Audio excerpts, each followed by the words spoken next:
അപ്പാനിയുടെയും അക്ബറിന്റെയും ജിസേലിന്റെയും ആര്യന്റെയും ഒക്കെ ആ ഒരു കൂട്ടുകെട്ട് ഷാനവാസിന് മുമ്പിൽ അടിയറവ് പറഞ്ഞു. അതായത് ഇന്ന് എപ്പിസോഡ് കണ്ടിട്ടുള്ള ആൾക്കാർക്ക് മനസ്സിലാകും ഷാനവാസ് ഡോമിനേറ്റ് ചെയ്ത് നിൽക്കുന്നുണ്ട്. ഒരു തർക്കം, അതായത് അപ്പാനി ശരത്ത് ഒരു ലെഫ്റ്റ് ട്രാക്ക് ട്രൈ ചെയ്തോ, അതുപോലെ തന്നെ അക്ബറിന്റെ കാര്യത്തിലും കുറച്ച് കാര്യങ്ങൾ ഷാനവാസിന് അറിയാമെന്നുള്ള രീതിയിൽ അവിടെയും ഇവിടെയും തൊടാതെ ഷാനവാസ് സംസാരിക്കുന്നുണ്ട്. ഇതാണ് അപ്പാനി ബാക്ക് ഔട്ട് ചെയ്തിട്ടുള്ളത്. അതായത് അപ്പാനിക്ക് കൂടുതൽ കാര്യങ്ങൾ ഷൗട്ട് ചെയ്ത് സംസാരിക്കാൻ പറ്റുന്നില്ല. ഷാനവാസിന്റെ മുമ്പിൽ അടി പതറുന്നുണ്ട്. അനുമോളാണെങ്കിൽ വളരെ ഈസി ആയിട്ട് ഇവർ അഗ്രഷനോടെ സംസാരിക്കാറുണ്ട്. പക്ഷെ ഷാനവാസ് അങ്ങനത്തെ ആളല്ല. ഷാനവാസ് കൃത്യമായിട്ട് തിരിച്ചടിക്കും. അതുകൊണ്ട് തന്നെ ഈ ഒരു പ്രശ്നം സോൾവ് ആക്കാൻ ഇവർ ഗ്രൂപ്പ് കൂടി തന്നെ മാറി നിന്ന് സംസാരിക്കാനൊക്കെ ശ്രമിക്കുന്നുണ്ട്. ഏതായാലും ഷാനവാസ് അടുക്കുന്നില്ല. ഷാനവാസ് കൃത്യമായിട്ട് മറുപടി പറയുന്നുണ്ട്. ഞാൻ സമയം വരുമ്പോൾ അത് അടിച്ചോളാം, നീ നിന്റെ ഗെയിം കളിക്കടാ, നീ പോടാന്നുള്ള രീതിയിലൊക്കെ വളരെ കൃത്യമായിട്ട് ഷാനവാസ് മറുപടി പറയുന്നുണ്ട്. ഏതായാലും ഇന്നത്തെ എപ്പിസോഡ് കണ്ടിട്ടുള്ള ആൾക്കാർക്ക് മനസ്സിലാകും ആ ഒരു ഗ്രൂപ്പ് മൊത്തം ഓപ്പോസിറ്റ് ഉണ്ടെങ്കിൽ പോലും ഷാനവാസ് കുറച്ച് ഡോമിനേറ്റ് ചെയ്തിട്ടുണ്ട്.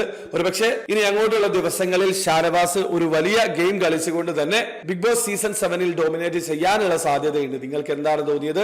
നിങ്ങളുടെ ഒപ്പീനിയൻ തീർച്ചയായും കമന്റിൽ അറിയിക്കുക. അതോടൊപ്പം തന്നെ ബിഗ് ബോസ് റിലേറ്റഡ് ന്യൂസുകൾ അറിയാൻ താല്പര്യമുള്ള ആൾക്കാർ ഈ ചാനൽ ഒന്ന് സബ്സ്ക്രൈബ് ചെയ്ത് വെക്കുക.